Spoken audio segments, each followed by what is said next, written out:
Hello, I'm the Nostalgia Critic. I remember it so you don't have to. Once upon a time, there's a movie called The Never-Ending Story, and it kicked ass! In my opinion, it was one of the best family films ever. It had great atmosphere, creative characters, a complex story, and some real legitimate drama. So when I heard there was another movie, I got excited as hell. I loved the first one, I couldn't wait to see another one. It blewed.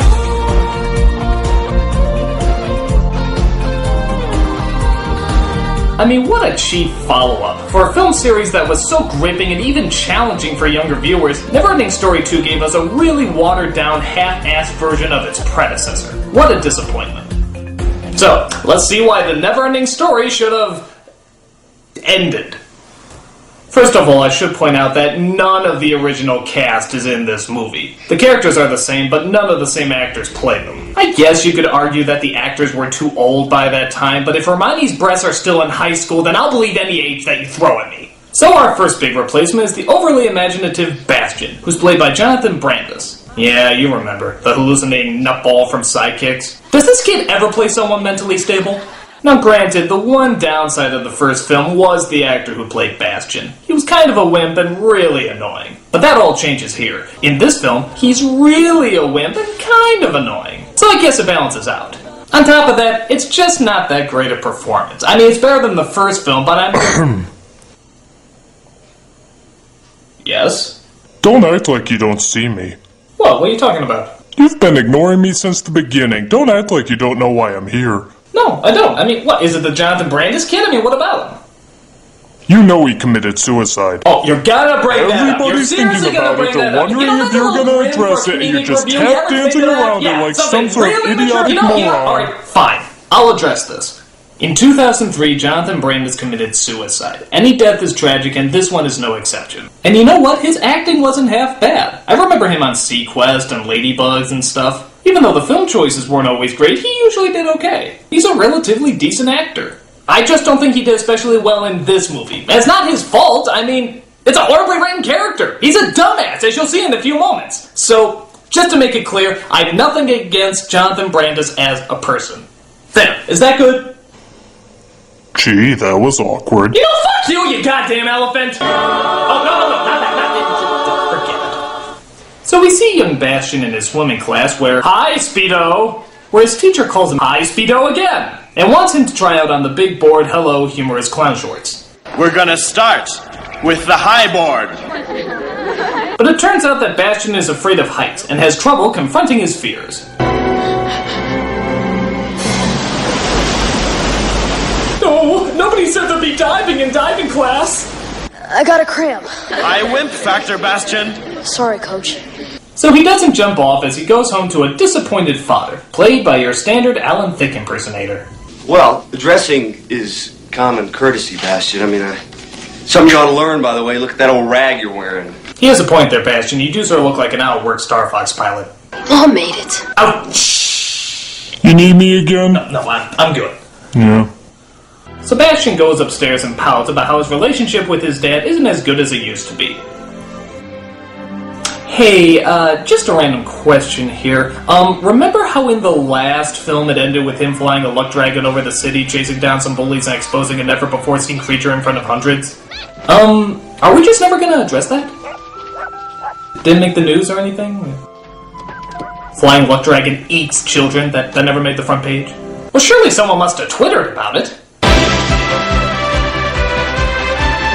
Sebastian goes to the only returning actor in this movie, the librarian, as he's trying to find a book about how not to be a pussy. I'll look in my section on courage. But he suddenly hears a whispering voice from an old familiar book. That book asks too much of you. But it's the never-ending story. I've already read it. Ah, but if you ever read a book twice, books change each time you read them. For example, if you read The Velveteen Rabbit again, it's really about Nazis! I really want to read it again. No. Let me borrow it, please. No, Bastian. Stop, don't come back. So as Bastian goes to read the book again, he finds it truly is a little different.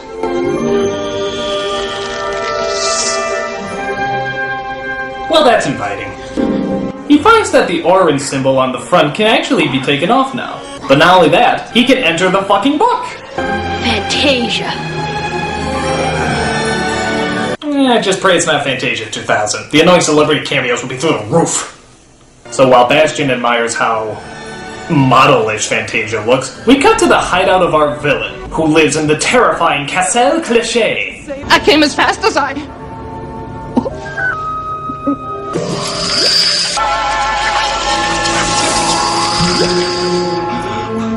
I guess she had to put her face on. This evil villainess is Zaida, also known as the Emptiness. Yeah, because that doesn't sound anything like the Nothing, does it? I don't know why she looks like Jessica Rabbit while skydiving, but I do know she has a diabolical plan to destroy Bastian as well as Fantasia. Every time the Earthling uses Orin to make a wish, my new invention makes him lose a memory. With each wish, the liquid in his head forms a memory ball. What happens when the Earthling has lost all of his memories? The beaker at the bottom is full. And the Earthling's head is empty. Oh please, you can show him Biodome and it'll have the same effect.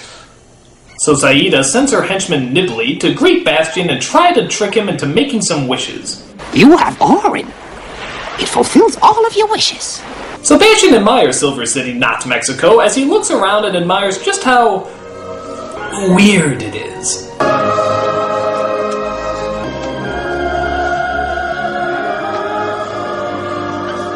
Everything seems fine in Fantasia. Fine? Fine? Maybe for Burning Man, this is pretty fucked up to me.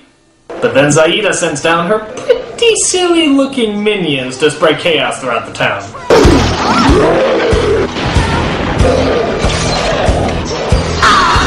So you think you can stop me, do you? Take that!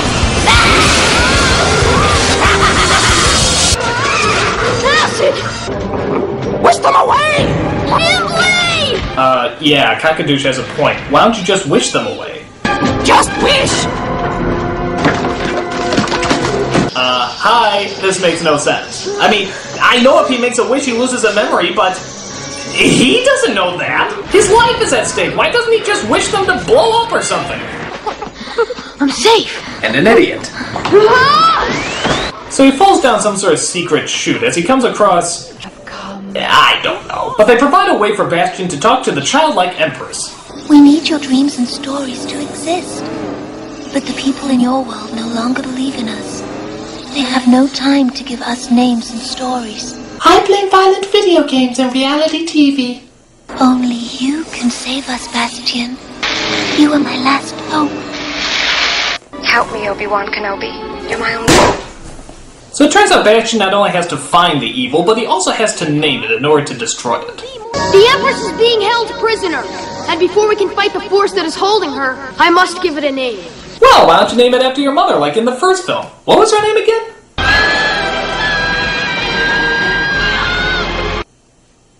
Yeah, call it that. But luckily Atreyu shows up to help Bastian on his quest. And give him some credit, they actually did pick a Native American kid this time. People talk about a castle that looks like a hand. Some say that's where the giants come from. So that's where we should be heading. Just don't ask us to go through any swamps of despair. My horse is still a manic depressive. The only point of living is dying. Shut up, Bardex. So Bastian gets the idea to wish up a giant monster to go after the evil castle. But that sort of backfires. Zoom, motherfucker! Zoom! What are you gonna do? Chase it. Did somebody say chase? Falcor! Hey, it's our favorite flying tampon.